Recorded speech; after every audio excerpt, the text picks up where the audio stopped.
ప్రియ హిందీ ఉపాధ్యాయుని, ఉపాధ్యాయులకు నా నమస్కారం. నేను మీ యొక్క మొహమ్మద్ తాహిర్ పాషా, డాక్టర్ బిఆర్ అంబేద్కర్ కోనసీమ జిల్లాలోని హిందీ ఉపాధ్యాయుడిని. అదేవిధంగా హిందీ లైవ్ ప్రెజెంటర్. అంతేకాకుండా content writer, question paper setter.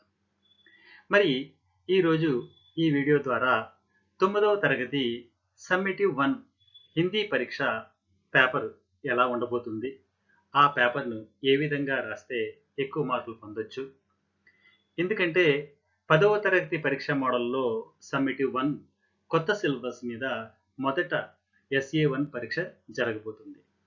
విద్యార్థులకు నా ఆశీస్సులు. విద్యార్థులు, మీరు ఎంతగానో ఎదురు చూస్తున్నటువంటి ఈ వీడియో మీ ముందుకు రానే వచ్చింది. తప్పనిసరిగా ఈ యొక్క వీడియోని పూర్తిగా చూడండి. చూస్తున్నప్పుడు తప్పనిసరిగా ముఖ్యమైన విషయాలను స్క్రీన్ షాట్ తీసుకోవడం ద్వారా మీరు మీ యొక్క నోట్ పుస్తకంలో నోట్ చేసుకుని మీ యొక్క హిందీ ఉపాధ్యాయుల దగ్గర సూచనలు, సలహాలు తీసుకుని ప్రిపేర్ అవ్వాల్సిందిగా కోరుతున్నాను. మీరు నా యొక్క వీడియోని లైక్ చేయండి, షేర్ చేయండి. అదేవిధంగా నా యొక్క Pasha Hindi academy YouTube channel తప్పనిసరిగా సబ్స్క్రైబ్ చేయండి. నేను కోరే కోరిక అదే. సరే, వీడియోలోకి ప్రవేశిద్దాం. విద్యార్థులు, ఇంత క్రితం మీరు సమ్మేటివ్ అసెస్మెంట్ 1 9వ తరగతి మోడల్ పేపర్ 1ని చూడటం జరిగింది. ఈ వీడియోలో మోడల్ పేపర్ 2 పేపర్ని మీ ముందుకు తీసుకురాబోతున్నాను. ఈ పేపర్ 99% మీకు 100కి 100 మార్కులు తీసుకొస్తుందని భావిస్తున్నాను. అయితే ఈ పేపర్ని గమనించండి. ఈ పేపర్ని కూడా మీరు జాగ్రత్తగా పరిశీలించి ఈ ప్రాక్టీస్ చేసినట్టయితే మీకు 100కి 100 మార్కులు పొందటం ఏమాత్రం సందేహం లేదు. ఇక్కడ 9వ తరగతి ఈ రెండవ పేపర్, మొదటి పేపర్కి వచ్చిన స్పందన చూసి నేను రెండవ పేపర్ని కూడా ప్రిపేర్ చేయడం జరిగింది. ఈ పేపర్ని ఆ పేపర్ని చూసినట్టయితే మీరు 100కి 90 మార్కులు పైగా మార్కులు పొందేటువంటి అవకాశం ఉంటుంది. ఫస్ట్ ప్రశ్న, తత్సమ రూపాన్ని గుర్తించడం. సాగర్ మే మోతీ మిల్తే హై. ఇది రెండు వాక్యాలుగా ఇవ్వచ్చు. ఈ రెండు వాక్యాల్లో అంటే మొదటి వాక్యంలో ఉన్నటువంటి పదాన్ని రేఖాంకితం చేస్తారు, అండర్లైన్ చేయబడుతుంది. రెండవ వాక్యంలో ఆ పదానికి తత్సమ రూపం ఇవ్వడం జరుగుతుంది. ఇక్కడ పేపర్లో నేను చూపడం జరగలేదు, అయితే మీరు దాన్ని గమనిస్తారని ఆశిస్తున్నాను. బుడియా బహుత్ దుఃఖీ హై. ఇస్మే క్రియా విశేషణ క్యా హై? క్రియతో పాటు కలిసి వచ్చేటువంటి విశేషణం. ఇక్కడ ఏంటంటే దుఃఖీ అనేది క్రియ, బహుత్ అనేది విశేషణం. ఇక్కడ క్రియా విశేషణం బహుత్ అనేది ఆన్సర్ అవుతుంది. ఇక్కడ 1547 అంటే 1547 అని సంఖ్యని రాయడం జరిగింది. దాన్ని మీరు 1547 అని వేయాలి. నాలుగవ ప్రశ్న, లేఖక్ డాష్ మెహమాన్ కా స్వాగత్ కియా. लेखक ने सही चिन्ह पहचान कर लिखना है. कुंभ हिमपात की स्थिति से हमें अवगत कराया. हिमपात అనేది సమాసాన్ని గుర్తించండి. हिम का पात तत्पुरुष समास. डॉक्टर रामन को अधिकांश सम्मान मिले. अधिकांश అనేది అండర్లైన్ చేయడం జరిగింది. దీన్ని अधिक प्लस अंश. मानसिक का अर्थ पहचानिए. मन से संबंधित इसका सही उत्तर है. बुढ़िया सिर को घुटनों पर रखकर फफक फफक कर रो रही है. इसमें मुहावरा पहचानिए. जातीयानी गुर्तिंचाली. దీని ఆన్సర్ बी, फफक फफक कर रोना. सुखी गीत गाती है. सुख गीत गाता है. नेता भाषण देता है. नेता भाषण देते हैं. सत्कार की ऊष्मा समाप्त हुई है. तुम गीत गाती हैं. इसका शुद्ध रूप है तुम गीत गाती हो. 13వ ప్రశ్న నుంచి 16వ ప్రశ్న వరకు ఇక్కడ సూచించిన విధంగా రాయవలసి ఉంటుంది. ఇక్కడ చూడండి, తుమ్ కబ్ జావోగే అతిథి పాఠం నుంచి ఒక పారాగ్రాఫ్ ఇవ్వడం జరిగింది. ఈ పారాగ్రాఫ్ చదువుకుని ఈ పారాగ్రాఫ్ లో ఉన్న ప్రశ్న యొక్క ఆన్సర్స్ ఏంటంటే వ్యాకరణ సంబంధమైనవి. मेहमान का पर्याय शब्द पहचान कर लिखिए. मेहमान का पर्यायवाची शब्द होता है अतिथि. ऊपर शब्द का विलोम शब्द पहचान कर लिखिए। ऊपर शब्द का विलोम शब्द है नीचे। सु उपसर्ग से जुड़ा हुआ शब्द पहचान कर लिखिए। సు అనేటువంటి ఉపసర్గతో ఉన్నటువంటి పద సులభ।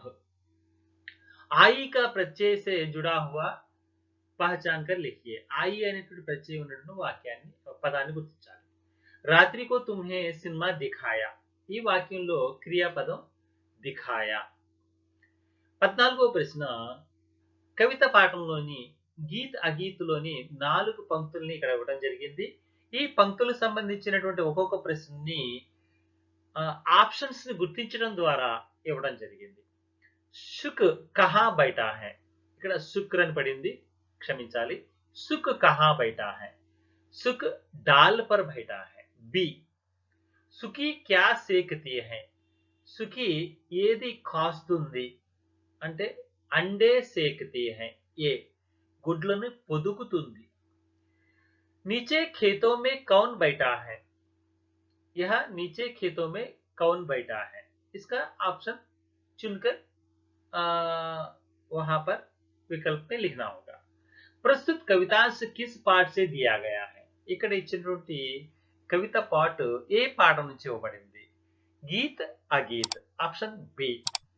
उपर्युक्त कवितांश के कवि कौन है, ఇక్కడ ఇచ్చినటువంటి కవిత యొక్క కవి ఎవరు?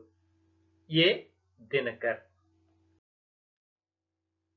ఇక్కడ 15వ ప్రశ్నగా గద్యాంశం నుంచి ఒక పారాగ్రాఫ్ ఇవ్వడం జరుగుతుంది। ఈ పారాగ్రాఫ్ చదువుకుని మీరు ప్రశ్నలకి ఆన్సర్ ఏకవాక్యంలో రాయవలసి ఉంటుంది। భగవానా పరలోక్ చలా గయా, మీకు అర్థమైపోయింది। భగవానా పరలోక్ చలా గయా అనే పారాగ్రాఫ్ వచ్చిందంటే దుఃఖ కా అధికార్।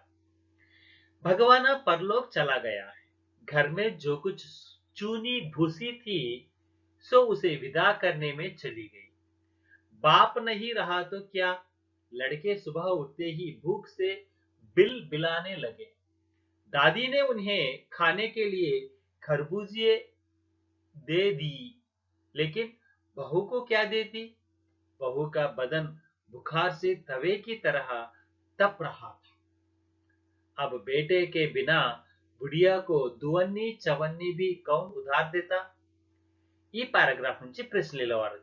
కౌన్ పరలోక్ చలా గయా, భగవానా పరలోక్ చలా గయా అని పూర్తిగా వాక్యం రాయాలి। భగవానా అని రాసి వదిలేయొద్దు, భగవానా పరలోక్ చలా గయా। चूनी भूसी किसे विदा करने में चली गई, चूनी भूसी भगवाना को विदा करने में चली गई। भूख से बिलबिलाने वाले कौन है, भूख से बिलबिलाने वाले बच्चे हैं। किसका बदन बुखार से तवे की तरह तपा रहा था, बहू का बदन बुखार से तवे की तरह तप रहा था। प्रस्तुत गद्यांश के लेखक कौन है, प्रस्तुत गद्यांश के लेखक यशपाल जी हैं।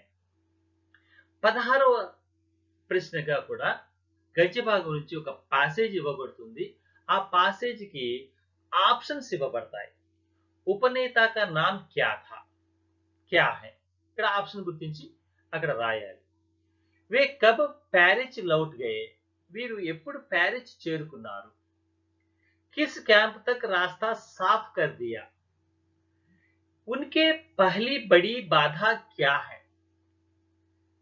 చివరి ప్రశ్న इस अनुच्छेद किस पाठ से दिया गया है, ఇక్కడ ఎప్పుడు ఆబ్వియస్లీ చివరి ప్రశ్న ఏ పాఠం నుంచి ఇవ్వబడింది, దీని యొక్క రచయిత ఎవరు, ఇది ఎటువంటి పాఠము, కవిత పాఠమా, గద్య పాఠమా, నాటకమా, ఏకాంకియ, కవిత అనేది కూడా అడుగుతూ ఉంటాం। इस अनुच्छेद का पाठ किस पाठ से दिया गया है, इसका उत्तर है एवरेस्ट मेरी शिखर यात्रा, ऑप्शन डी। तीसरा भाग में सूचना के अनुसार प्रश्नों के उत्तर दीजिए। 17th क्वेश्चन जोड़ी बनाए मैचिंग చేయటం। तुम कब जाओगे अतिथि అని ప్రశ్న ఇచ్చాడు। దాని యొక్క రచయిత శరద్ జోషి। दुख का अधिकार यशपाल, एवरेस्ट मेरी शिखर यात्रा बचेंद्री पाल, धीरंजन मालवे, वैज्ञानिक चेतना का वाहक చంద్రశేఖర్ వెంకట రామన్। ఈ విధంగా అక్కడ ఆ ఆప్షన్స్ ని బ్రాకెట్లు పెట్టడం ద్వారా మీరు 4 మార్కులు ఈజీగా పొందవచ్చు. 18వ ప్రశ్న, ఏదైనా ఒక కవి పరిచయం గాని, ఒక రచయిత పరిచయం గాని ఇవ్వడం జరుగుతుంది. అది దానికి సంబంధించిన కొద్ది స్టఫ్, అరేంజ్‌మెంట్, ఒక మ్యాటర్, కంటెంట్ అక్కడ ఇవ్వడం జరుగుతుంది. అది చదువుకొని కింద ఇచ్చినటువంటి ప్రశ్నల యొక్క ఆన్సర్స్‌ని, అంటే ఆ బ్లాంక్‌లో కరెక్ట్ అయిన ఆన్సర్‌ని రాయడం ద్వారా మీరు 4కి 4 మార్కులు, అంటే పైన 4 మార్కులు, కింద 4 మార్కులు, మొత్తం 8 మార్కులు ఈ పార్ట్ 3లో పొందొచ్చు. डैश का जन्म मध्य प्रदेश के शरद जोशी का जन्म उज्जैन शहर में 21 मई को क्या हुआ उनका? अच्छा, अपनी व्यंग्य रचनाओं के समाज में पाई जाने वाली सभी डैश विसंगतियों का बेबक चित्रण किया है. ఇక్కడ పార్ట్ 4 లోకి వచ్చినట్టయితే ఇక్కడ మొత్తం 8 ప్రశ్నలు అడగడం జరుగుతుంది. గమనించండి, 19 నుంచి 26 వరకు 8 ప్రశ్నలు, ప్రతి ప్రశ్నకి 3 మార్కులు చొప్పున ఇవ్వడం జరుగుతుంది. ఇక్కడ 4 లేదా 5 వాక్యాల్లో దీని యొక్క ప్రశ్నకి ఆన్సర్ రాయవలసి ఉంటుంది. 19, 20 పద్యభాగ ప్రశ్నల నుంచి మనకి పద్యభాగం సంబంధించి ఏముంది? దోహే ఉంది, రైదాస్ కే పద్ ఉంది, గీత ఉంది. అదేవిధంగా 21, 22, 23 అనేవి గద్యభాగ ప్రశ్నలు. అంటే దుఃఖ కా అధికార్, ఎవరెస్ట్ మేరీ శిఖర యాత్ర, तुम कब जाओगे अतिथि, వైజ్ఞానిక వాహక్ చంద్రశేఖర్ వెంకటరామన్. ఈ విధంగా గద్య భాగం నుంచి అవుతుంది. ఇక 24, 25, 26 ప్రశ్నలు నాన్ డీటెయిల్. మనకి రెండే నాన్ డీటెయిల్ పాఠాలు ఈ సిలబస్ లో ఉన్నాయి. ఒకటి గిల్లు, రెండవది స్మృతి. ఈ రెండు నుంచి 3 ప్రశ్నలు ఇవ్వడం జరుగుతుంది. 3 ప్రశ్నలు తప్పనిసరిగా రాయవలసి ఉంటుంది విద్యార్థి. ఇక 5వ పార్ట్ లో భాగ్ 5 లో మనం ఇక్కడ निम्नलिखित निबंधात्मक प्रश्नों के उत्तर सूचना के अनुसार लिखिए. 27వ ప్రశ్నగా किसी एक प्रश्न का उत्तर 10 पंक्तियों में लिखिए. ఏదైనా ఒక ప్రశ్నను 10 వాక్యాల్లో ఆన్సర్ రాయండి. ఇక్కడ ఆ అనే 2 ప్రశ్నలు ఇవ్వబడుతున్నాయి. ఈ 2 ప్రశ్నలు కూడా కవిత భాగం నుంచి ఇవ్వబడతాయి. ఈ 2 ప్రశ్నల్లో ఒక ప్రశ్నకు మాత్రమే ఆన్సర్ రాయవలసి ఉంటుంది. 10 వాక్యాల్లో దాని యొక్క ఆన్సర్ రాయాలి. రహీం के किन्हीं 3 दोहों का लिखकर उनका भाव लिखिए. రహీం గారి యొక్క ఏవైనా 3 దోహాలను రాసి వాటి యొక్క భావాన్ని రాయండి. అది రాయలేకపోతే యా అంటే లేక, ఆర్ గీత్ అగీత్ కవిత का सारांश अपने शब्दों में लिखिए. గీత్ అగీత్ కవిత అనేటువంటి దాని యొక్క సారాంశాన్ని మీ యొక్క వాక్యాల్లో రాయండి. 28వ ప్రశ్న, ఏదైనా ఒక ప్రశ్నకి 10 పంక్తుల్లో సమాధానం రాయండి. ఇవి గద్య భాగం నుంచి ఇవ్వబడతాయి. ఈ గద్య భాగంలో ఉన్నటువంటి ప్రశ్నల యొక్క జవాబుల్ని మీరు 10 వాక్యాల్లో రాయాల్సి ఉంటుంది. ఆ గద్య భాగం నుంచి ఒక ప్రశ్న, ఆ అనేది గద్య భాగం నుంచి రెండో ప్రశ్న. ఉపనేత ప్రేమచంద్ ने किन स्थितियों से अवगत कराया. ఇది ఎవరెస్ట్ మేరీ శిఖర యాత్ర నుంచి ఇచ్చిన ప్రశ్న. అది రాయలేకపోతే रामन के प्रारंभिक शोध कार्य को आधुनिक हठयोग क्यों कहा गया है. रामन ఇక్కడ వైజ్ఞానిక చేతన का वाहक డాక్టర్ వెంకటరామన్, చంద్రశేఖర్ వెంకటరామన్. దీనిలో హఠయోగిని ఎందుకు అన్నారు అనే దాని వాక్యం రాయాలి. రోమన్ 5, 5వ రోమన్లో ఏదైనా ప్రశ్న యొక్క ఆన్సర్ అక్కడ సూచించిన విధంగా రాయాలి. కిసి ఏక్ ప్రశ్న కా ఉత్తర్ లిఖియే. ఏదైనా ఒక ప్రశ్నకు ఆన్సర్ రాయాలి. ఇక్కడ ప్రతి ప్రశ్నకి 8 మార్కులు. ఇది లెటర్. ఆ అనేది అఫీషియల్ లెటర్, ఆ అనేది పర్సనల్ లెటర్. ఇక్కడ మీకు బాగా ఫేవర్ గా ఉంది. ఆ ఫేవర్ యొక్క కారణం చూపిస్తూ మీరు క్లాస్ టీచర్ కి లెటర్ రాయమన్నారు. కక్షాధ్యాపక అంటే క్లాస్ టీచర్, ప్రధాన అధ్యాపక అంటే హెడ్ మాస్టర్. అక్కడ ప్రశ్నను గమనించాలి. అది రాయలేకపోతే కొన్ని అవసరమైన పుస్తకాలు కొనాలనుకుంటున్నారు, ఆ పుస్తకాలకు డబ్బులు లేవు, నాన్నగారిని అడిగి ఆ డబ్బులు రప్పించుకోవాలి. ఇక్కడ పుస్తక విక్రేతకు పత్ర కాదు, పుస్తకాలు కొనుక్కోవాలని డబ్బులు కోరుతూ తండ్రికి లేఖ. ఇక్కడ 30వ ప్రశ్న, హింట్స్ ఆధారంగా మీరు జనరల్ ఎస్సే వ్యాసం రాయవలసి ఉంటుంది. ఇంతకుముందు డైరెక్ట్ గా వ్యాసం అనే ప్రశ్న ఇచ్చి ఆ వ్యాసం రాసేమనేవారు. ఇక్కడ మీకు కొద్దిగా సహాయం చేయబడుతుంది. అక్కడ హింట్స్ ఇవ్వబడతాయి. ముఖ్యమైన పాయింట్స్ ఇవ్వబడతాయి.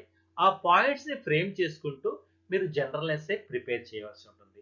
దీన్ని కంపల్సరీగా ఏం చెప్పాలంటే ఎడిటింగ్ అనమాట. అక్కడక్కడ ఉన్నటువంటి వాక్యాల్ని ఒక సంపూర్ణమైనటువంటి వాక్యాలతో సంపూర్ణమైనటువంటి ప్యాసేజీలుగా తయారు చేయాలి. ఈ విధంగా 2 ప్రశ్నలు ఇస్తారు. దాంట్లో ఒక ప్రశ్నకి మాత్రమే ఆన్సర్ రాయాలి. ఈ హింట్స్ ని ఉపయోగించి మీరు దాన్ని ఫ్రేమ్ చేయాల్సి ఉంటుంది. అంటే దీనికి స్టార్టింగ్ ఏంటంటే మీరు తప్పనిసరిగా ప్రస్తావన, విషయ విశ్లేషణ, అదేవిధంగా లాభహాని, అదేవిధంగా చివర్లో ఉపసంహార్ కన్క్లూజన్ అనేది ఫ్రేమ్ చేసుకుంటూ జనరల్ లెసన్ రాయాలి. ఇక్కడ వారు ఇచ్చినటువంటి హింట్స్ ఆధారంగా చేసుకొని మీరు ఒక జనరల్ లెసన్ ఫ్రేమ్ చేయాలి. దీనికి 8 మార్కులు.